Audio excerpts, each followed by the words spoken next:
What if you knew, beyond any doubt, that the fight in front of you would kill you, and you walked into it anyway? That is the story of Hector, Prince of Troy. Not a god, not invincible, just a man who loved his city and his family enough to die defending them. He was the eldest son of Troy's royal house, its greatest general, the man an entire city leaned on. Everyone assumed Troy would stand as long as Hector stood. At home, he was something simpler, a husband. Andromache, his wife, loved him not as a hero, but as the man who came home tired every night the war allowed him to. Together they had a son, Astyanax, still an infant, too young to understand that his father's arms were the safest place in a city surrounded by enemies. Above them all sat Priam, the aging king of Troy, Hector's father, exhausted after 9 years of siege, who had already buried too many sons in this war.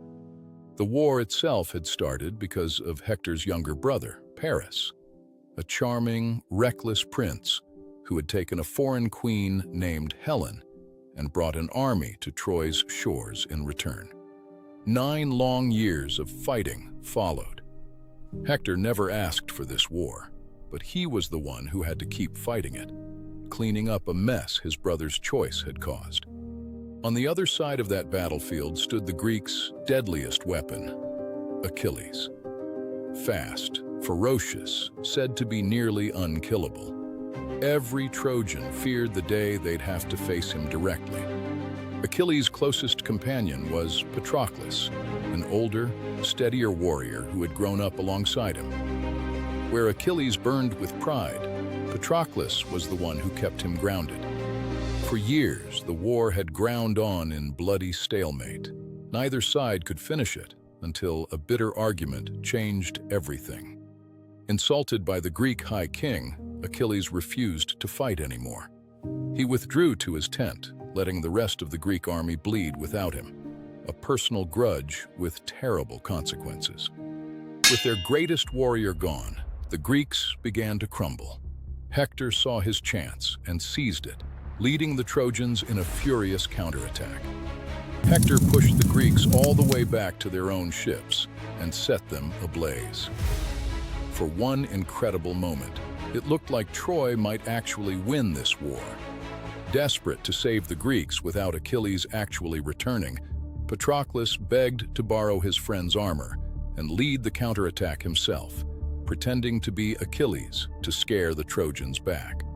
The trick worked at first. Trojans fled at the sight of the armor, but Patroclus, caught up in the momentum, pushed too far, straight into Hector's path.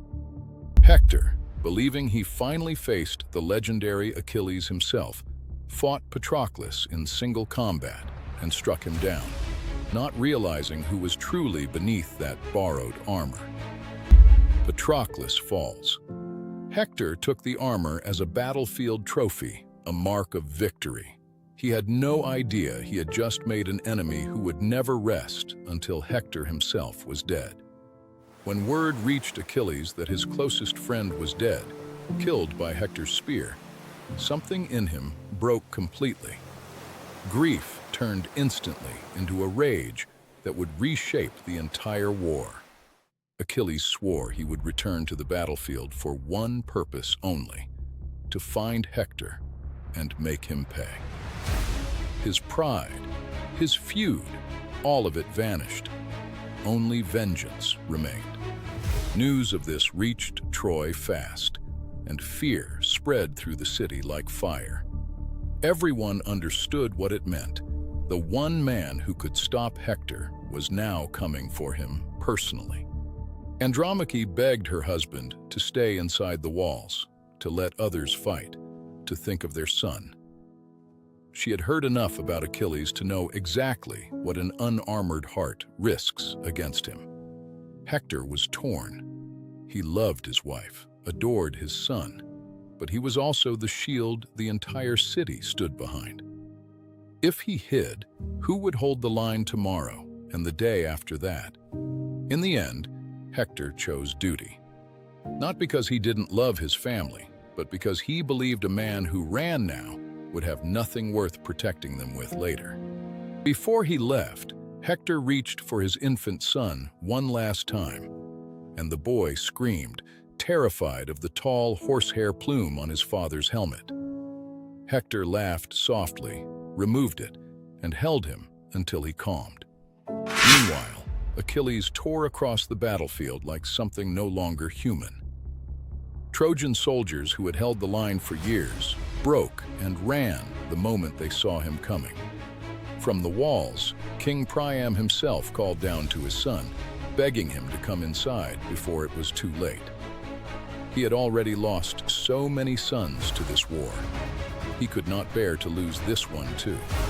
But Hector stayed outside the gates. As the rest of the army retreated behind the walls, he remained alone on the open plain, the only Trojan left standing between Achilles and the city. As Achilles drew closer, something in Hector wavered. For one human, understandable moment, the bravest man in Troy considered simply running. He turned and ran, circling the city walls with Achilles in pursuit, buying seconds to think, to find some way out of a fight he now feared he could not survive. Then he saw a familiar figure ahead, his brother, Deiphobus, standing ready to fight beside him. Relieved, Hector turned to make his stand, no longer alone. Everything changed. His brother was never really there. It had been an illusion, a cruel trick meant to keep him from fleeing further. In that instant, Hector understood the truth. He was completely alone, and no one was coming to save him. But something shifted in him then too. If this was truly the end, Hector decided he would not die running. He turned to face Achilles on his own 2 feet, spear in hand. The duel begins. Hector threw his spear first, a desperate, well-aimed strike, and Achilles simply stepped aside, letting it sail past him harmlessly into the dust. With no more spear and nowhere left to run, Hector drew his sword and charged anyway, choosing to meet his fate head-on rather than wait for it. Achilles knew that armor Hector wore, the very armor once worn by Patroclus, and knew exactly where its one weak point was. His spear found the small gap at Hector's throat. Hector fell. With his last breath, he begged Achilles for one thing, not mercy for himself, but the return of his body afterward, so his family could give him a proper burial. Achilles, still consumed by grief and fury over Patroclus, refused. He vowed to leave Hector's body to rot, denying him the one thing every soul in that world believed they deserved, a proper resting place. Then, in front of the entire city, watching from its walls, Achilles tied Hector's body to his chariot and dragged it through the dust, circling Troy in a final act of vengeance. On the walls, Andromache and Priam watched in silence, unable to look away, unable to believe the man who had protected their whole world was now gone and treated like nothing. But Priam refused to accept that this was the end of his son's story. That night, disguised and alone, the old king slipped past enemy lines and walked straight into the Greek camp itself. Priam found Achilles and did something no king should ever have to do. He knelt before the man who killed his son and kissed the hands that had taken his life, simply to beg for his body back. Something in that moment reached Achilles. Looking at this grieving old father, he thought of his own father, far away, who would one day grieve for him the same way. His anger finally broke. Achilles agreed to return Hector's body, untouched, to be carried home and honored the way a fallen prince deserved. For one night, 2 enemies set down their war and simply shared their grief. Priam carried his son home at dawn. Troy mourned for days, Andromache for the husband who would never see their son grow up. Priam for the boy who had once been small enough to hold. Hector's story ends there, but the wars did not. Troy would fall not long after, and Achilles himself would die before the city did. But that's a different story, told from a different side. What makes Hector's story endure isn't that he won. He didn't.